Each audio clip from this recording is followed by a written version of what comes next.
कोई जात नहीं होती ना, माँ के आंसुओं का तो कोई धर्म नहीं होता ना। आखिर कहां से इतनी नफरतें हम सबकी जहनों पे चढ़ गई हैं, हमारे दिलों में आ गई हैं।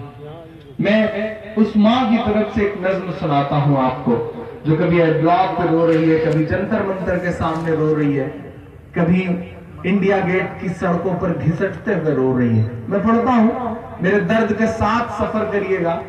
मेरी पलकों के साथ अगर आपकी पलकें भी गीली हुई तो मुझे लगेगा कि मैं कहीं ना कहीं मेरे एहसास असर कर गए। मैं पढ़ता हूं साहब। सुना था के बेहद सुनहरी है दिल्ली, समंदर सी खामोश गहरी है दिल्ली। सुना था के बेहद सुनहरी है दिल्ली, समंदर सी खामोश गहरी है दिल्ली। मगर एक माँ की सदा सुन न पाए तो लगता है गूंगी है, बहरी है दिल्ली।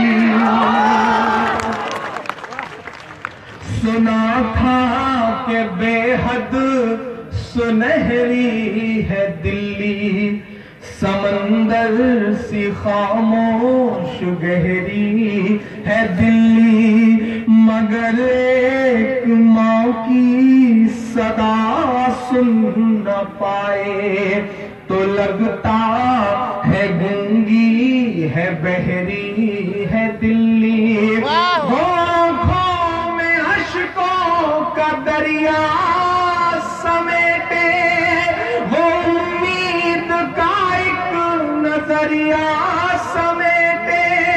यहाँ कह रही है, वहाँ कह रही है, यहाँ कह रही है, वहाँ कह रही है। तड़प करके ये माँ कह रही है कि नहीं पूछता है कोई हाल मेरा, नहीं पूछता है कोई हाल मेरा। कोई ला के दे दे मुझे लाल मेरा, कोई ला के दे दे मुझे लाल मेरा, कोई ला के दे दे मुझे लाल मेरा। सुना था कि बेहद सुनहरी है दिल्ली, समंदर सी खामोश गहरी है दिल्ली।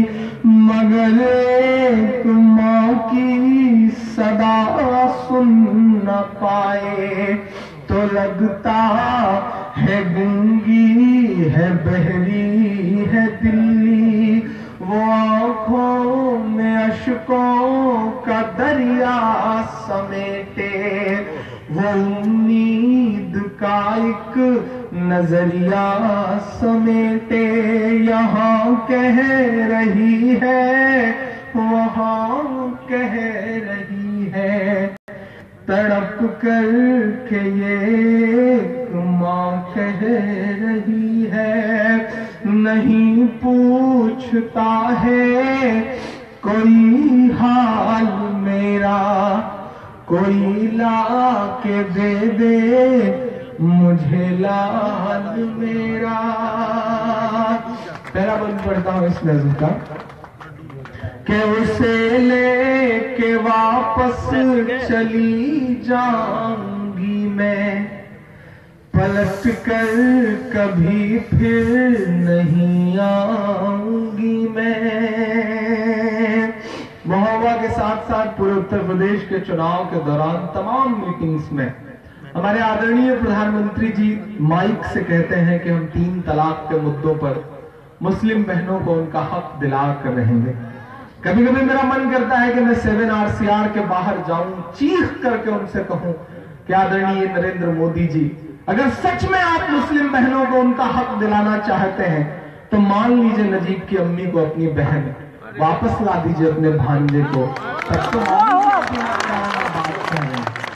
मैं बढ़ता हूँ भाई, अगर मेरे दर्द तक पहुंचेगा तो मुझे बताइएगा कि उसे लेके वापस चली जाऊंगी मैं, पलट कर कभी फिर नहीं आऊंगी मैं। उसे लेके वापस चली जाऊंगी मैं, नहीं आऊंगी मैं। लेके वापस आरा वो बिछड़ कमाई वही है मेरी जिंदगी की कमाई, वही तो है सदियों का आमाल मेरा।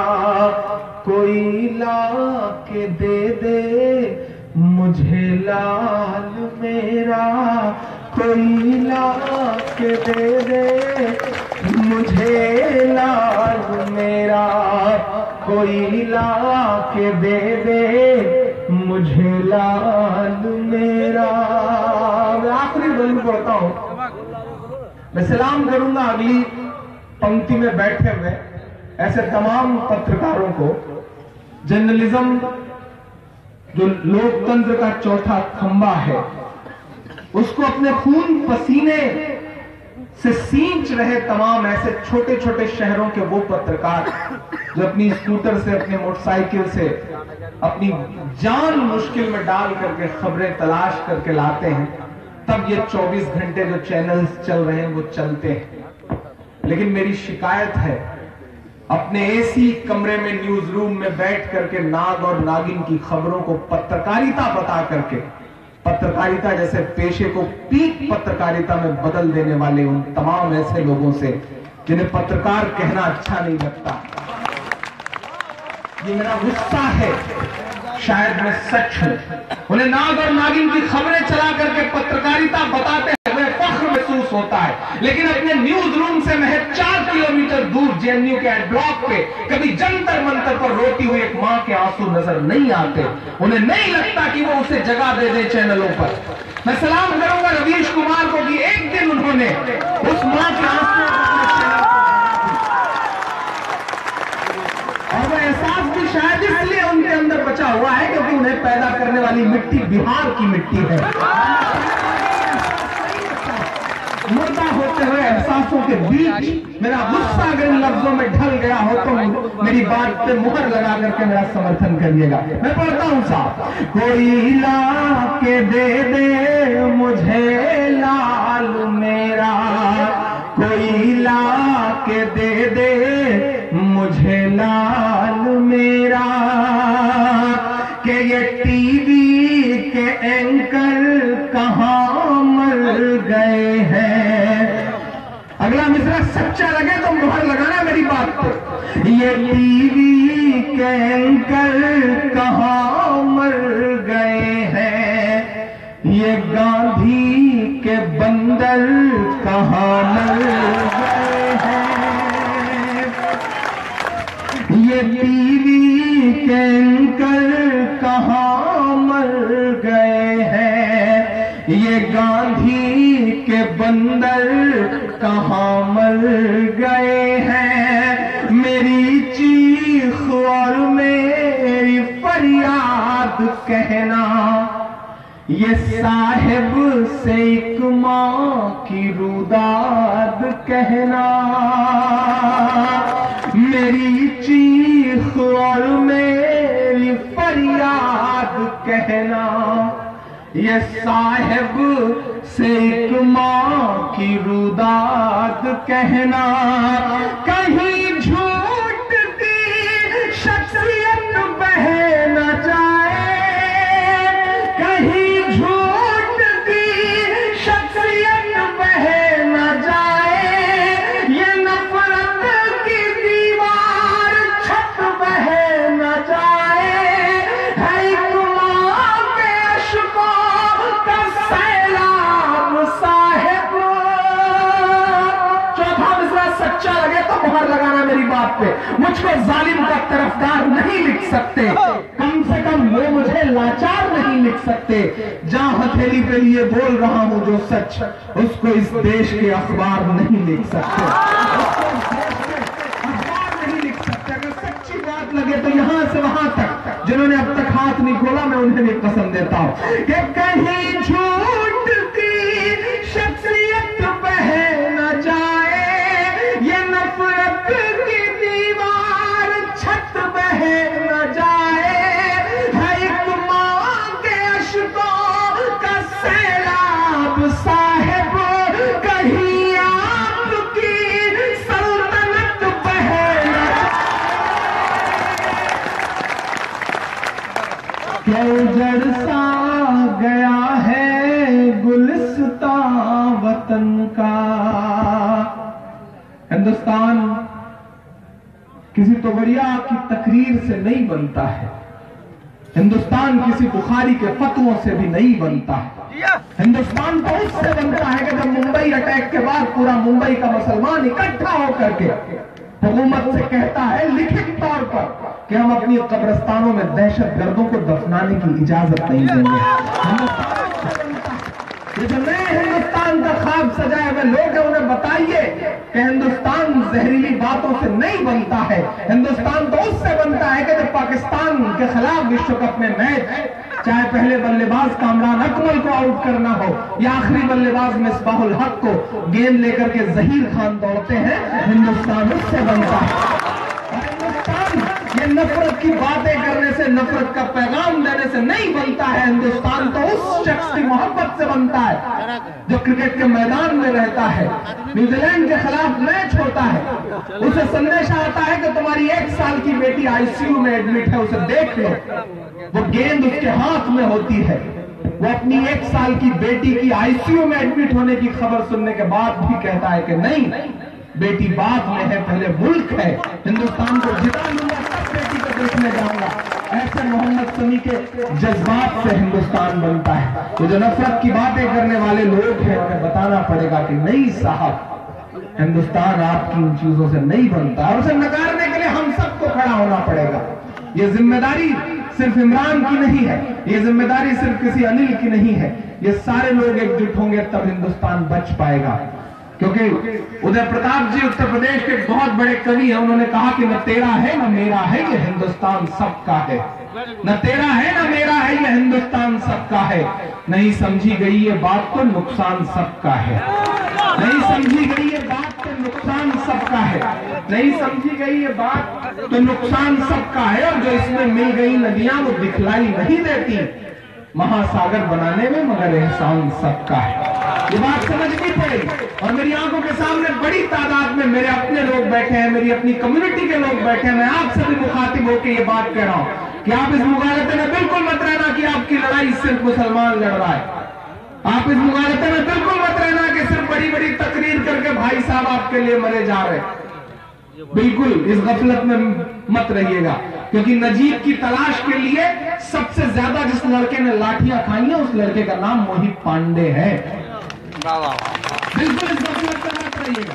ये बात आपको अपने जहनों के अंदर भी उतारनी है। आप गुजरात गुजरात गुजरात चिल्लाते हैं ना, गुजरात के मसले को सच में जिसने अदालत तक ले जाने का काम किया वो कोई मुसलमान नहीं है, उसका नाम तीस्ता की तलवार है।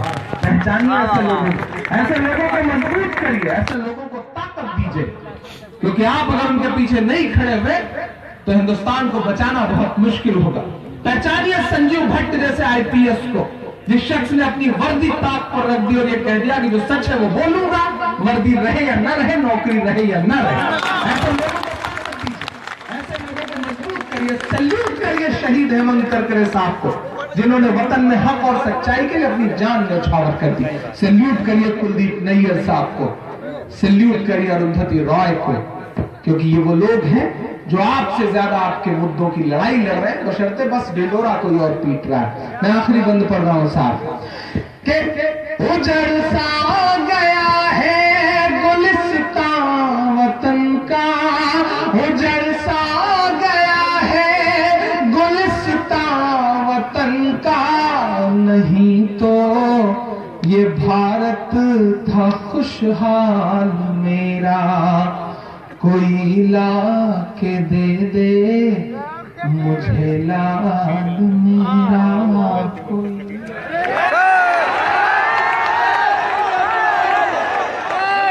ये आंसुओं से लिखी हुई नज्म है इमरान की, और आपकी फरमान से हम कहेंगे ये आदि का दर्द गुनगुनाते हैं।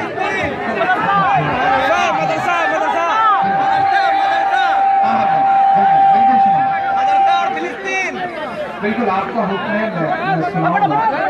और इतनी बड़ी शख्सियतें सामने बैठी हैं, और ये बिहार है साहब, मुझे पता है कि आपने जो कुछ दिया है उसका 5 गुना काम नहीं ले लेंगे तो फिर बिहार कैसे रह जाएगा। बिहार को यहाँ की जो सोच है, और जकी साहब और उनकी पूरी टीम और ये जो अररिया यूथ फोरम है, इससे भी बहुत मुबारकबाद इस खूबसूरत मशारे के लिए। एक ऐसा दौर है जब डांस और ऑर्केस्ट्रा और तमाम प्रोग्राम जो है वो धीरे धीरे संस्कृतियों और कल्चर पर कब्जा करते जा रहे हो। ऐसे में मुशायरा और इतनी बड़ी भीड़ का मुशायरा करना अपने आप में बहुत अनूठी बात है। सलाम है आपको। और बिहार, मैंने कहा ना आपको खास तौर पे सलाम। ये बिहार के जो नए सामने बच्चे बैठे उछल उछल के कर रहे हैं वो वाला, इन्हें पता है कि कौन सा काम समझ लेना है।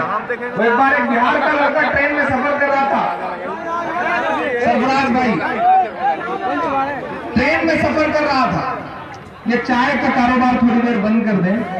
अच्छा, चाय जो भी बेच रहा हो उससे आप कुछ बोल भी नहीं सकते, पता नहीं कब कौन प्रधानमंत्री बन रहा है, इसलिए चाय वाले पर टिप्पणी भी नहीं की जा सकती भाई, लेकिन थोड़ी देर ये कारोबार बंद कर दे। अच्छा, आपकी जानकारी के लिए एक चीज और कह दूं, कभी भी किसी ढाबे पर, किसी होटल पे किसी भी बच्चे को चाय बेचते हुए देखिए तो उसका कारोबार तुरंत बंद करा दीजिए।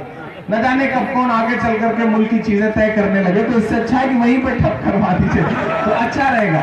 और चाय का जिक्र आया है और बिहार में खड़ा हूं तो सोच रहा हूं 4 मिसरे सुना दूं, उसके बाद फिर एक नज्म आपको सुनाने की ख्वाहिश है, वो सुनाऊंगा। हाँ बिल्कुल सुनाएंगे, पूरी रात सुनाएंगे, मैंने तो कहीं भी आज शहीद होके जाएंगे। जो लड़के हैं अल्लाह इन्हें कोई अच्छा सा माम अता कर दे ताकि इनका जो जोश मुशायरे में निकल रहा है वो कहीं और एनर्जी काम में आए इनकी। वो एक लड़का बिहार का ट्रेन में सफर कर रहा था, मंसूर भाई ऊपर बैठा हुआ था, नीचे 2 लड़कियां एक स्टेशन से, अररिया के आगे वाले स्टेशन से चढ़ी। बेचारे के कान और आंखें दोनों खुल गई। लड़कियां आपस में बैठ कर बात करने लगी। एक लड़की ने दूसरी लड़की से कहा, आप जिंदगी में क्या करने जा रही हो? तो उसने कहा शादी करने जा रही हूँ। तो बोली कैसा शौहर चाहिए, कैसा पति चाहिए? तो उसने कहा करोड़पति चाहिए। तो दूसरी लड़की ने कहा अगर करोड़पति ना मिला तो लड़की दिल्ली के आसपास की कहीं की थी मॉडर्न जमाने की। उसने कहा कोई बात नहीं, 50-50 लाख के 2 कर लूंगी। तो पहली लड़की ने कहा अगर 50-50 लाख के 2 ना मिले तो?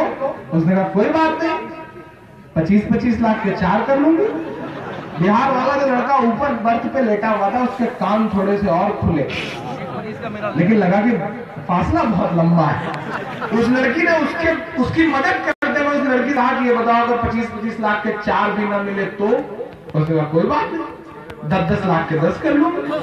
बंदे से बर्दाश्त नहीं हुआ, सीधे ऊपर से नीचे कूद के बोला बहन जी जब ये रेट 1000 तक आ जाए तो मुझे भी खबर कर दीजिए।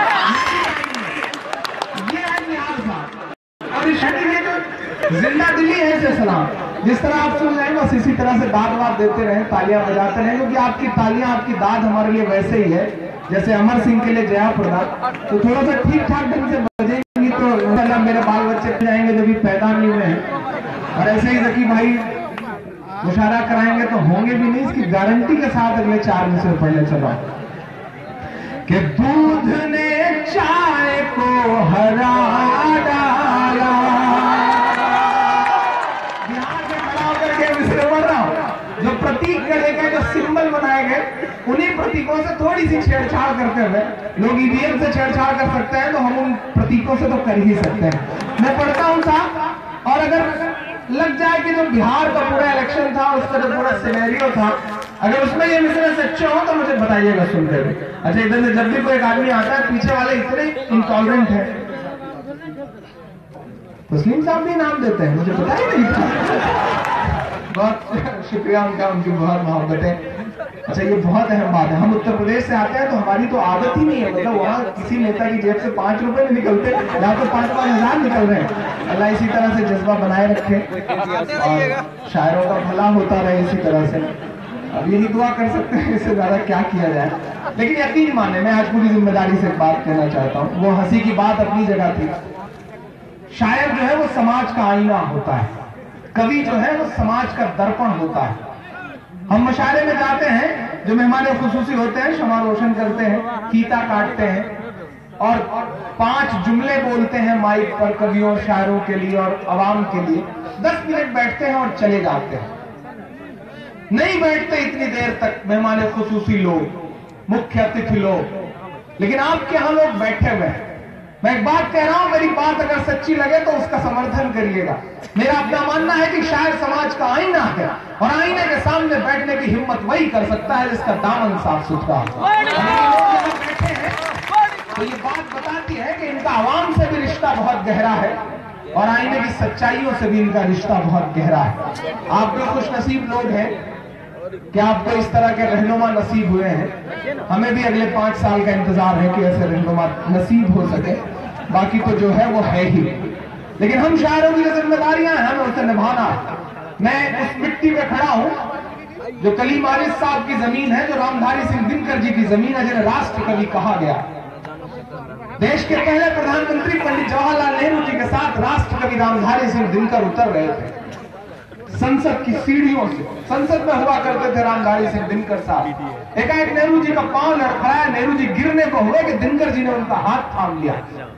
यहाँ सीमांचल के गांधी बैठे हैं, मुझे उनकी भी दुआएं मिले मेरी इस बात पर। दिनकर जी ने नेहरू जी का हाथ थाम लिया तो नेहरू जी ने कहा, दिनकर जी शुक्रिया, आपने मुझे गिरने से बचा लिया, आपका धन्यवाद। तो दिनकर जी के जवाब को हम तमाम कलमकारों का जवाब समझा जाए। दिनकर जी ने कहा, नेहरू जी, इस देश की सियासत के कदम जब जब लड़खड़ाएंगे, साहित्य और अदब उसे हमेशा सहारा देगा।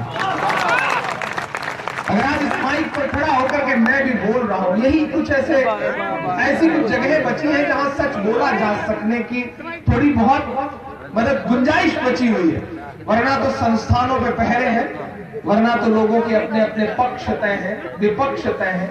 लेकिन माइक पर खड़ा हुआ कवि और शायर जब सच बोलता है तो लगता है कि चलिए कहीं थोड़ा बहुत सच बचा है। मैं इसलिए बोलता हूं कि दूध ने चाय को हरा डाला, सच ने अन्याय को हरा डाला, कर दिया ये बिहार ने साबित।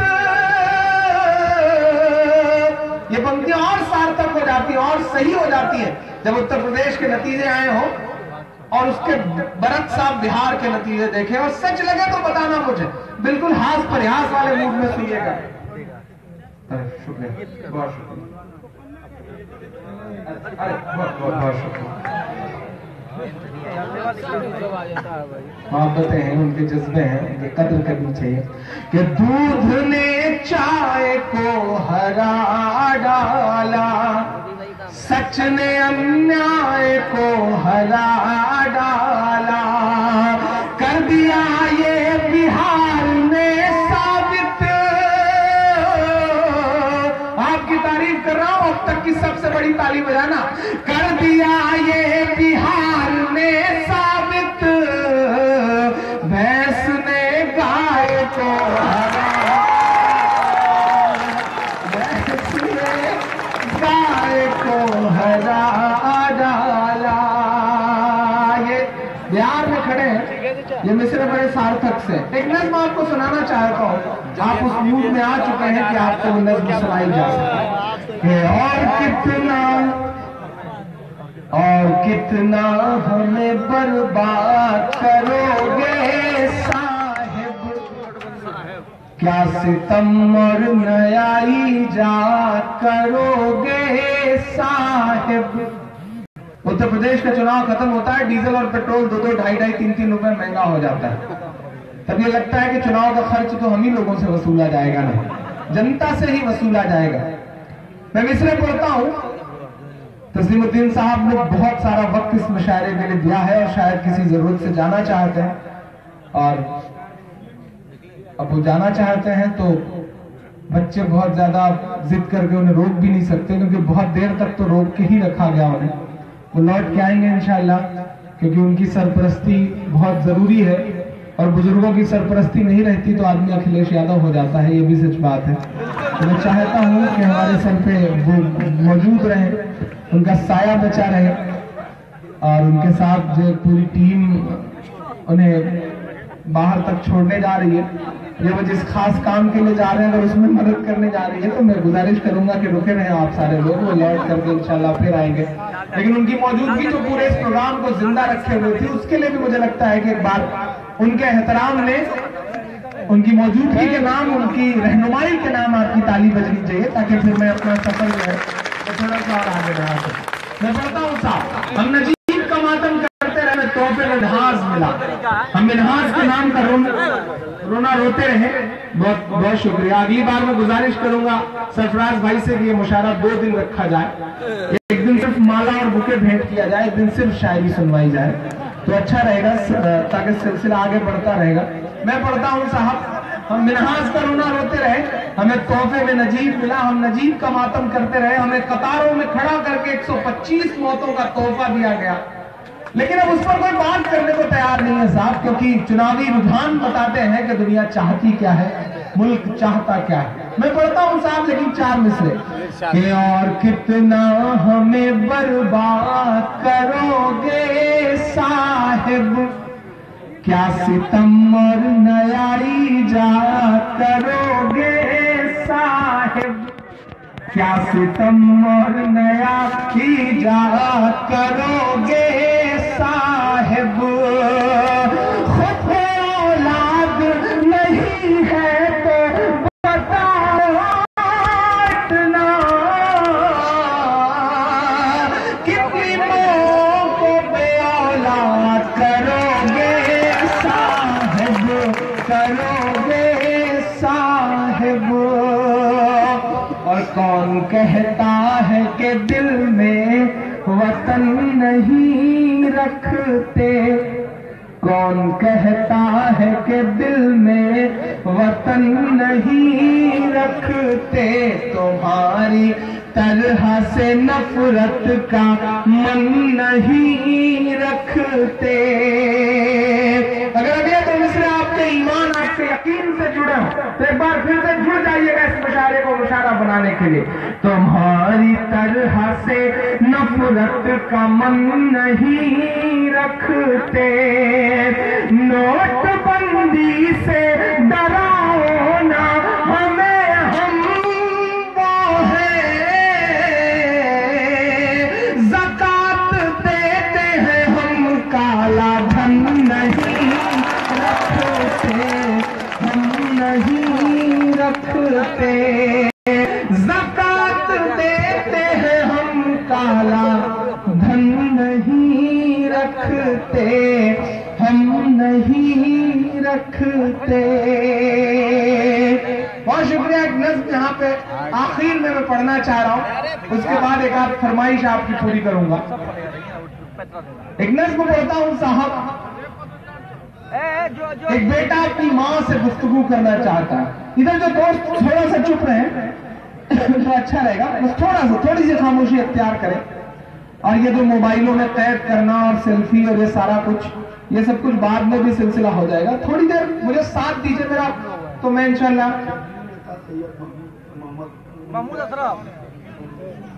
बहुत शुक्रिया। महमूद अशरफ साहब ने कुछ इनाम भेंट किया है, उनकी मोहब्बतों का शुक्रिया। एक नज़्म सुनाता हूँ, अगर 2 मिनट आप बिल्कुल मुझे मन दे तो एक बहुत जिम्मेदारी भरी नज़्म सुनाना चाहता हूँ, इंशाल्लाह आपको अच्छा लगेगा। एक बार सारे लोग ताली बजा करके मुझे हुक्म दे एक नज़्म सुनाने के लिए। यहाँ शासन से लोग बैठे हैं, प्रशासन से लोग बैठे हैं, पत्रकार दोस्त बैठे हैं, मीडिया के साथी, इंटेलेक्चुअल तबका बैठा है। एक नज़्म जिसे कहते हुए मैं बहुत रोया, एक नज़्म जिसे कहते हुए 12 मेरे आंसू निकले, वो नज़्म आपकी अदालत में सुनाना चाहता हूँ। मेरा दोस्त तनवीर एक शेर कहता है कि न साजिश थी न कोई जंग का ऐलान लिखा था, बुझी आंखों में एक मासूम सा अरमान लिखा था। न साजिश थी न कोई जंग का ऐलान लिखा था, बुझी आंखों में एक मासूम सा अरमान लिखा था, जिसे आतंकवादी कह के गोली मार दी तुमने, उसी मजदूर के सीने पे हिंदुस्तान लिखा था। उसी मजदूर के सीने पे हिंदुस्तान लिखा था। एक मेरी खुशनसीबी के तस्लीम साहब वापस लौट आए। मैं चाहता था कि जब ये नज़्म मैं पढ़ूं तो वो काश वो रहते, और उन्होंने मेरे दिल की सदा सुनी है, तो उनकी वापसी के लिए, घर वापसी के लिए एक बार जोरदार ताली आपकी बजनी शुरू होगा। सलाम। और मैं इसलिए भी ये नज़्म उनकी अदालत में रखना चाहता हूं क्योंकि वे इस देश की एक बड़ी अदालत की नुमाइंदगी करते हैं, वहां बैठते हैं जहां इस देश का कानून लिखा जाता है, लागू किया जाता है। मैं पढ़ता हूं, अगर ये थोड़ा सा अफरा तफरी का माहौल खत्म हो, जो लोग उन्हें पहुंचाने आए थे वो भी कोई अच्छा सा पड़ोस देखकर बैठ जाए, और जब मर्दों के ही बीच में बैठना है तो चॉइस क्या करना, कहीं भी बैठ जाइए, मतलब कुछ ज्यादा हासिल नहीं होने वाला, बस बैठ जाए। मैं 4 मिनट की एक नज़्म पढ़ता हूं। मैं खास तौर से मंसूर भाई से भी इस पर दुआएं मांगूंगा, और ताहिर भाई से, हमारे जो यहाँ के मकामी बड़े बुजुर्ग बैठे हैं उनसे भी दुआएं मांगूंगा। न साजिश थी न कोई जंग का ऐलान लिखा था, बुझी आंखों में एक मासूम सा अरमान लिखा था, जिसे आतंकवादी कहकर गोली मार दी तुमने, उसी मजदूर के सीने पे हिंदुस्तान लिखा था। कभी कभी मैं सोचता हूं ये जो सारे दर्द हैं जो दिलों में पल रहे हैं, इसे किससे कहा जाए, किस सियासी पार्टी के सामने जा करके अपने आंसुओं का प्रदर्शन किया जाए। फिर मन करता है अपना दर्द उससे साझा किया जाए जिसका नाम भारत माता है।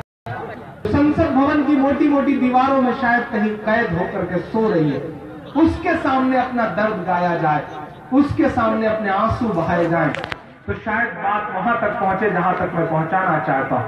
मैं नाम पढ़ता हूं, तस्लीम साहब आपकी खुसूसी दुआ मांगता हूं इस पर। सदियों से यहीं पर रहता है, जाने कितने दुख सहता है, भीगी पलकों से एक बेटा भारत मां से ये कहता है।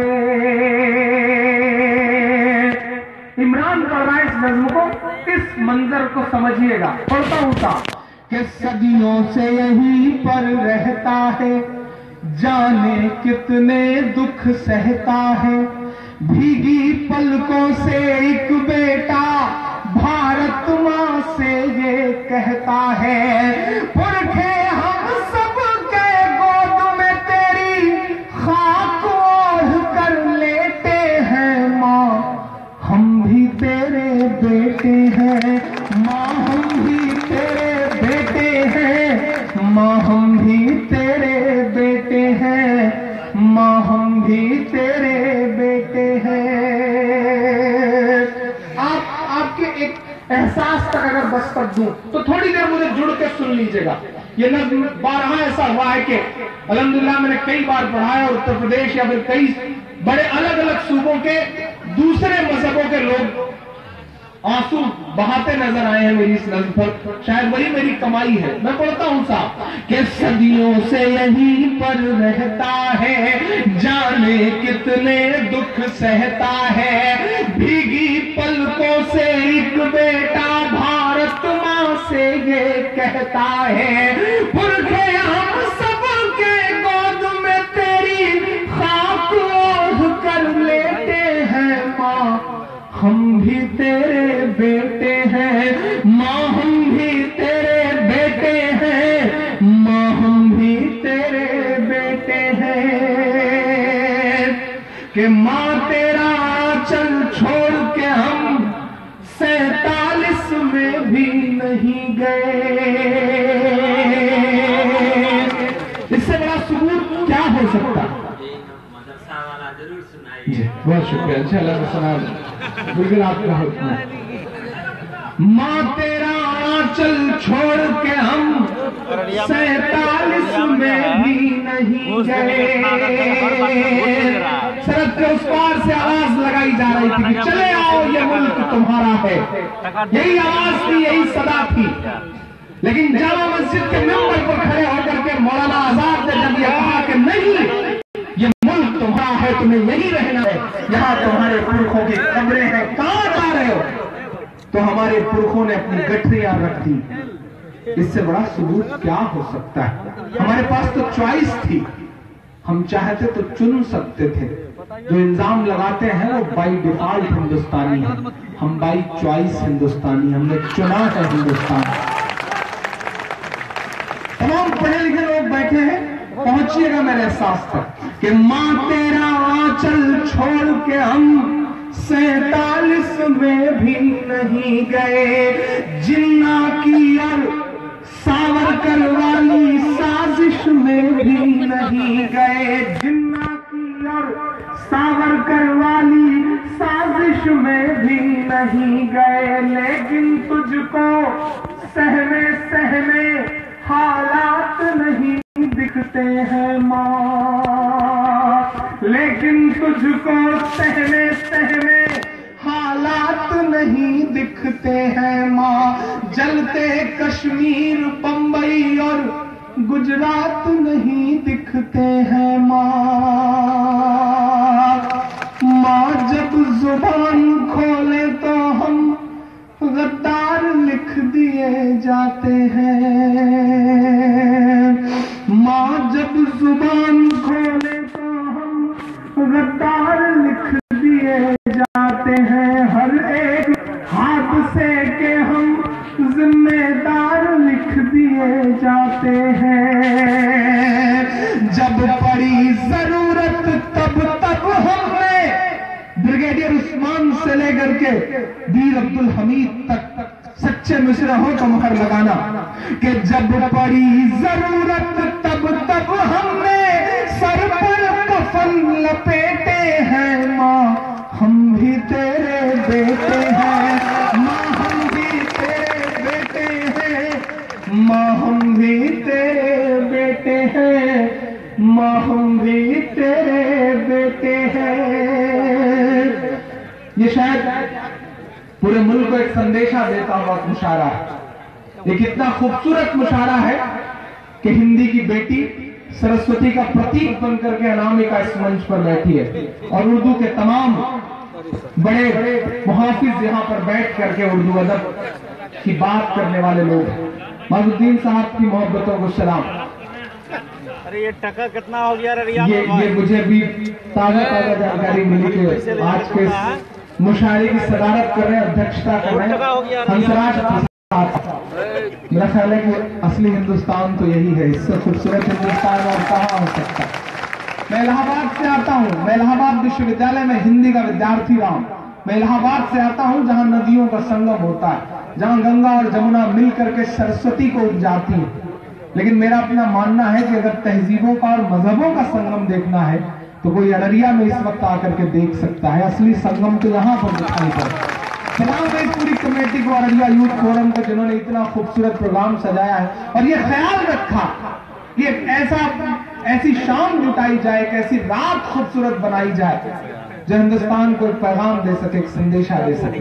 मैं आखिरी बात कहता हूं और इस दर्द के साथ कहता हूं कि कभी कभी मैं सोचता हूं, मैं इमरान प्रतापगढ़ी, इस देश का एक पढ़ा लिखा जिम्मेदार नागरिक, इस देश के संविधान में, कानून में पूरी आस्था रखने वाला इमरान, अगर ये बात कह रहा है तो इस बात के मायने को समझा जाए। मैं कभी कभी सोचता हूं कि आखिर हमसे क्या उम्मीद देखी जाती है। हमारे हाथ में शहनाई थमाई जाती है तो मुस्ताद बिस्मिल्लाह खान बन जाते हैं। हमारे हाथ में सरोद थमाया जाता है तो मुस्ताद अमजद अली खान बन जाते हैं।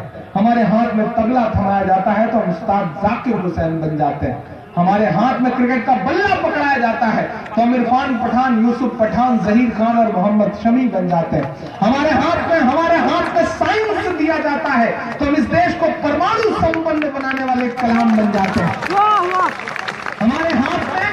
हमारे हाथ में टेनिस का रैकेट पकड़ाया जाता है तो हमारी बेटियां सानिया बन जाती हैं।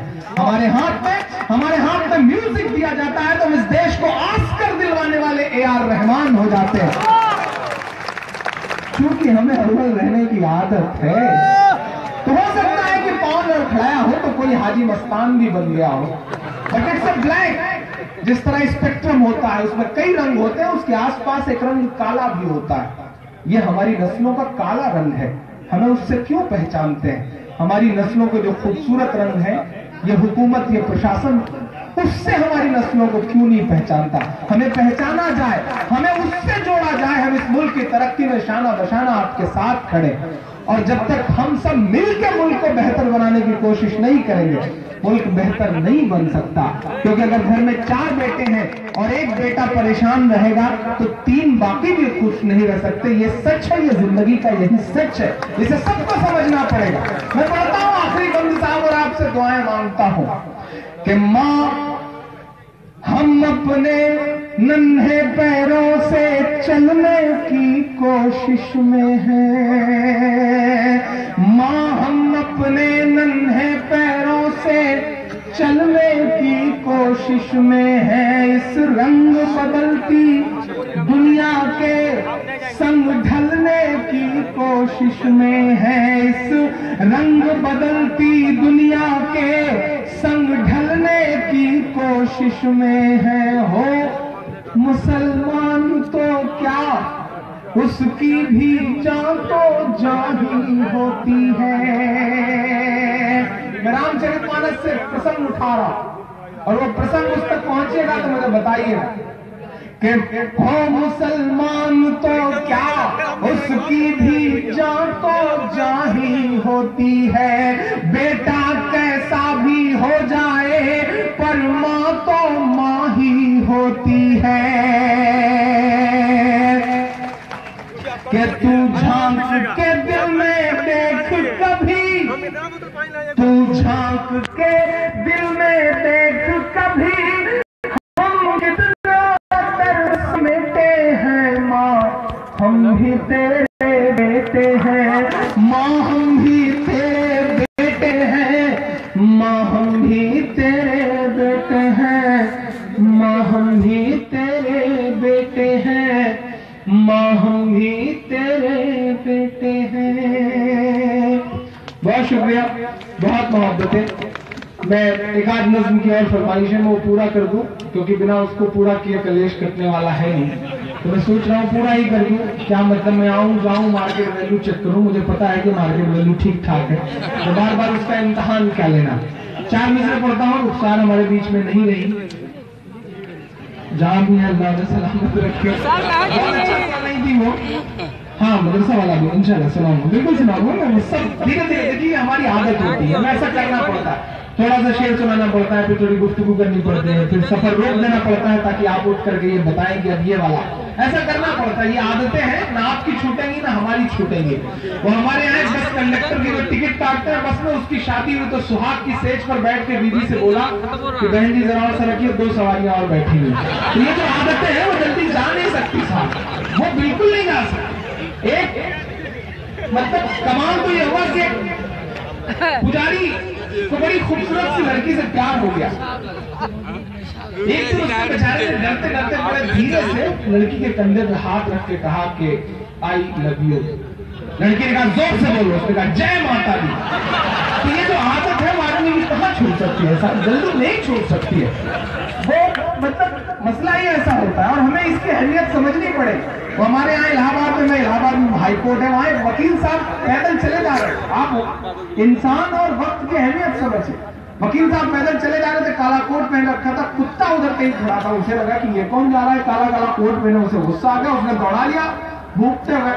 वकील साहब पहली बार फंसे सांसद में तो भागे जोर से, कुत्ता था कि पीछा छोड़ने का नाम ही ना ले। बहुत दूर भागने के बाद एक चबूतरा मिला बड़ा, तो वकील साहब किसी तरह जान बचा करके चबूतरे पे चढ़ गए। कुत्ता भी लेकिन पूरी तरह कुत्ता ही पे उतारू था, वहीं बैठ गया कि वकील साहब उतरे तो हिसाब किताब बराबर किया जाए।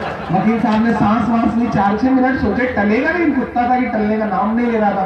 वकील साहब ने उसको बहुत गौर से देख के कहा कि बेटा अगर तेरे ऊपर 2 मुकदमा होता तब तुझे पता चलता कि वकील कहने में क्या होती, अभी तो नहीं समझ पा रहा, इसलिए चुपचाप कर जा। तो ये आपको भी समझना पड़ेगा और मैं तो समझा ही रहा हूँ, मैं इसी काम के लिए खड़ा हुआ हूँ और इसी काम के लिए बुलाया है। साहब ने तो इंशाल्लाह से पूरा करना है। रुखसार बीच में छूट गई थी तो मुझे लग रहा है कि मैं 4 मिसरे पढ़ दूं, थोड़ा सा आप फिर से जुड़ जाए। बहुत अच्छा पढ़ के गई वो, और जो बहुत कुछ उन्होंने कहा आपके सामने, और ऐसा है सजाए बैठी हूँ और मेहंदी लगाए बैठी हूँ, पता नहीं क्या क्या, सिर्फ बैठी ही नहीं, हालांकि खड़ी होकर शेर पढ़ रही थी लेकिन बताती रही कि बैठी हूँ। ये भी अहम बात थी, मतलब उनके पूरा उन्होंने पढ़ा उसके दौरान। तो मुझे लगा कि आप चुपचाप, आपकी बुराई हो रही, आप ताली बजा रहे, आपको बेवकूफ बनाया जा रहा है, आप ताली बजा रहे। थोड़ी कौम है मर्द, सलाम है मर्दों को, मतलब कि आपकी ही बुराई की जाती है और आप ताली बजाते हो, मतलब अद्भुत बात है सारी। तो मुझे लगा कि आपको जवाब दोगे नहीं, मैं आपका नुमाइंदा बन के यहाँ खड़ा हूँ, तो मुझे 4 मिसरे पढ़ने से मैं पढ़ता हूँ साहब कि सभी के सामने एक दिन जरूर आता है, ये हुस्न फानी है क्यों कर गुरूर आता है, ये हुस्न फानी है क्यों कर गुरूर आता है, किसी भी क्रीम या पाउडर से कुछ नहीं होता। अब सबने बताइएगा, वो तो सीढ़ियों पर, उधर सीढ़ियों पे बैठे, उनकी भी दुआएं मिले कि सभी के सामने एक दिन जरूर आता है, ये हुस्न फानी है क्यों कर गुरूर आता है, किसी भी क्रीम या पाउडर से कुछ नहीं होता, नमाज पढ़ने से चेहरे पे नूर आता है, नमाज पढ़ने से चेहरे पे नूर आता है।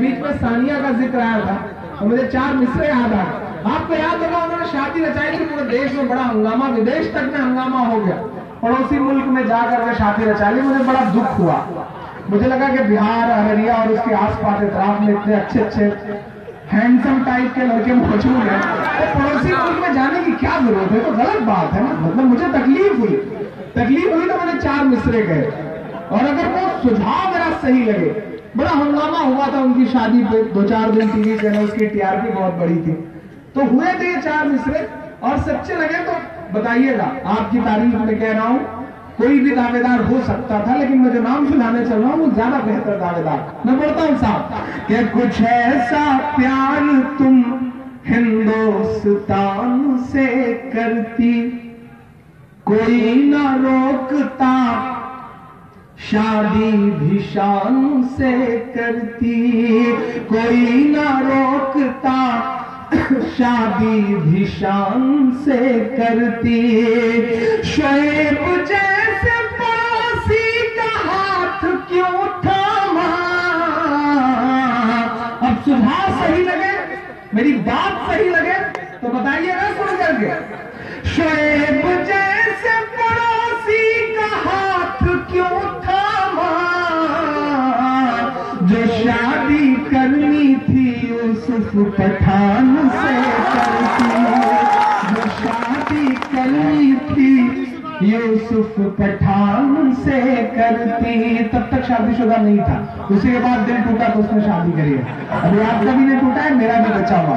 मैं मुशारे में पढ़ रहा हूँ, सामने से इन्हीं की तरह एक भाई साहब खड़े हो गए, बोले इमरान भाई यहाँ तो ये मिसरा भी लग सकता था कि जो शादी करनी थी हमारे इमरान से करती। मैंने कहा मन तो मेरा भी हुआ था, मैंने अम्मी से पूछा भी था कि अम्मी आप कहें तो सोचा जाए।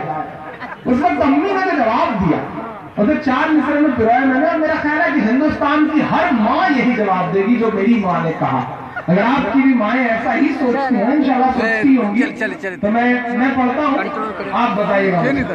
अगर वो ऐसी है तो हूबहू पसंद नहीं, अम्मी कह रही है, मुझे नहीं, मुझे तो थी।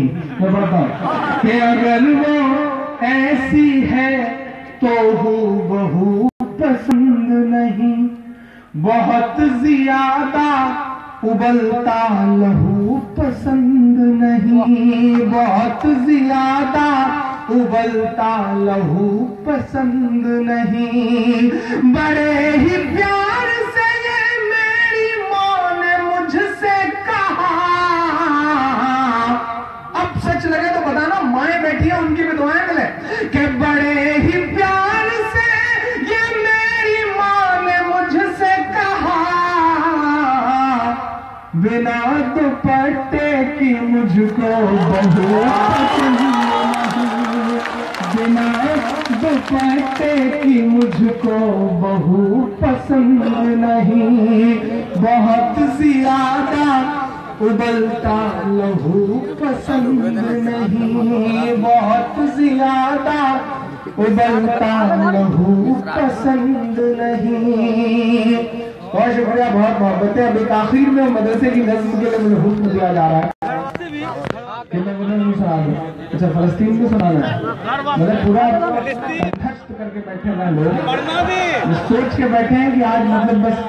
अच्छा, ये सच में बिहार सलाम है भाई, मतलब बिल्कुल सलाम है, ना हिलने लगे ना फिटकरी, बस रंग चोखा होना चाहिए किसी भी तरह से, मतलब बस जान ही ले लो। तो एक बार एक बिहार का, उत्तर प्रदेश और एक दिल्ली का, 3 दोस्त सफर कर रहे थे साथ, भैंस चिड़ी, बोले हम जिंदगी जीते हैं, हम मस्ती करते हैं, जिंदगी में ऐश करते हैं, पैसा खर्च करते हैं, ये बात साबित करो। बंदे ने 500 की नोट निकाली उत्तर प्रदेश वाले ने, उसको मोड़ करके जलाया सिगरेट बना करके और पीने लगा। थोड़ा देखो, हमने लम्हा भर में 500 की सिगरेट पी ली। दोनों पलट के दिल्ली वाले की तरफ देखने लगे कि आप तो राजधानी के हो, आप क्या करो। उस बंदे ने 2000 की नोट निकाली, नई नई शुरू की थी मोदी जी ने, तो नोट भी ऐसी शुरू कर दी उन्होंने, गुलाबी गुलाबी सी, कि अगर आप एक आध मतलब 10, 15, 20 नोट फूट लगा करके गिन लीजिए तो घर जाने पे भाभी के हाथों मार खाने का भी खतरा है कि कहाँ नोट गुलाबी करके आए। ऐसे नोट निकाल दिए साहब, जेब में रख लो तो रंग छोड़ देती है, और वो जेब मतलब गुलाबी हो जाए तब खतरा। बड़े खतरनाक मतलब काम किया है साहब ने। मैं तो 2000 की नोट निकाली, उसको मोड़ के जलाया, जला के सिगरेट पीने लगा, और फिर पलट के दोनों बिहार